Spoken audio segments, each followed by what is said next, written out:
ఖాతాలో పంపిన ఘనత కేసీఆర్ గారి ప్రభుత్వానికే దక్కింది. ఆనాడు మరి లేనటువంటి బ్యాంకు రుణాల మీద ఉన్నటువంటి మరి రుణమాఫీ నిబంధనల పేరు మీద ఇవాళ పూర్తిగా రైతుల సంఖ్యను తక్కువ చేసే ప్రయత్నం చేస్తూ ఉన్నారు. మమా అనిపించుకొని దీని నుంచి బయటపడే ప్రయత్నం చేస్తూ ఉన్నారు రేవంత్ రెడ్డి ప్రభుత్వం తప్ప చిత్తశుద్ధితో రుణమాఫీ మీద ఇప్పటి వరకు కూడా క్షేత్రస్థాయి రివ్యూ జరగలేదు. సెక్రటరియట్లో కూర్చొని విధి విధానాలు తయారు చేసుకున్నారు కదా. ఇలా క్షేత్రస్థాయిలో రైతు ఏ బ్యాంకుకి అయితే వెళ్ళి ఏ వ్యవసాయ శాఖ అధికారి యొక్క సహకారంతో క్షేత్రస్థాయిలో ఉన్నటువంటి వ్యవసాయ శాఖ అధికారులు, క్షేత్రస్థాయిలో ఉన్నటువంటి పిఏసిఎస్ల సిబ్బంది, క్షేత్రస్థాయిలో ఈ రుణాన్ని మరి ఇచ్చినటువంటి బ్యాంకర్స్ ఏదైతే బ్రాంచ్లో పనిచేసేటువంటి క్షేత్రస్థాయి సిబ్బందితో సమీక్షలు ఎందుకు నిర్వర్తించలేదు ఇప్పటివరకు? క్షేత్రస్థాయి సిబ్బందితో క్షేత్రస్థాయిలో గ్రామ సభలు పెడితే ఎంతమంది రైతులు ఇలా అనర్హులైతారో మీకు తెలుస్తుంది. ఇలా దాని నుంచి తప్పించుకునే కుట్రున్నది కాబట్టి జిల్లాలో కానీ, డివిజన్ స్థాయిలో కానీ, మండల స్థాయిలో కానీ, గ్రామ స్థాయిలో రుణమాఫీ నిబంధనలు తయారు చేస్తున్నప్పుడు ఎందుకు సభలు నిర్వహించలేదని చెప్పి అలా బీఆర్ఎస్ పార్టీ డిమాండ్ చేస్తూ ఉన్నది. గతంలో రైతు బంధు ఇచ్చినాం మేము.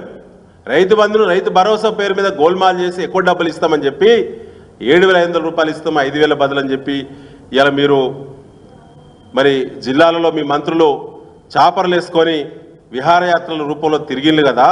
విధి విధానాలు క్షేత్రస్థాయి నుంచే మేము ప్రజలు ఏది కోరుతుందే, ప్రజాప్రతినిధులు ఏది చెప్తే అదే అని చెప్పి మీరు సభలు పెట్టి మీ పార్టీ కార్యకర్తలతోటి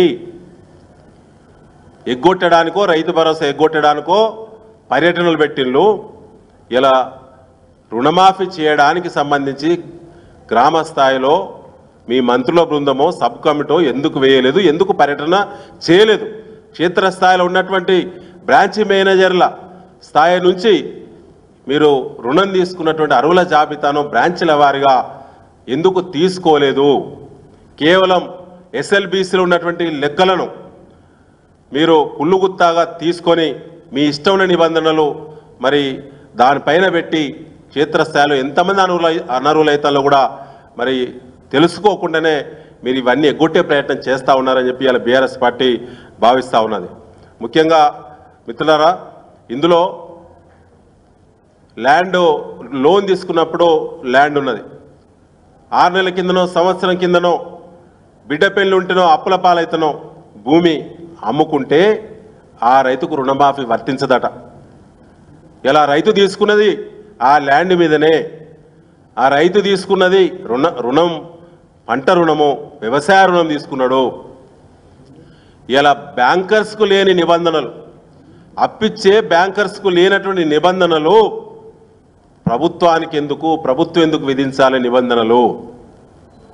ఇలా బ్యాంకరు దేన్ని బేస్ చేసుకొని ఇలా బ్యాంకర్సు ఏ విధి విధానాలతోటైతే రైతులకు పంట రుణం అన్ని రకాల పంటలకు, హార్టికల్చర్ క్రాప్స్ కానీ, అగ్రికల్చర్ క్రాప్స్ కానీ అన్ని రకాల రైతులకు ఏ విధంగా అయితే బ్యాంకులు రికార్డులో పంట రుణం పేరు మీద ఏ నిబంధనలతో అయితే ఇవ్వడం జరిగిందో వాళ్ళందరికీ యాస్టీజ్గా రుణమాఫీ వర్తించాలని మేము కాంగ్రెస్ ప్రభుత్వాన్ని డిమాండ్ చేయడం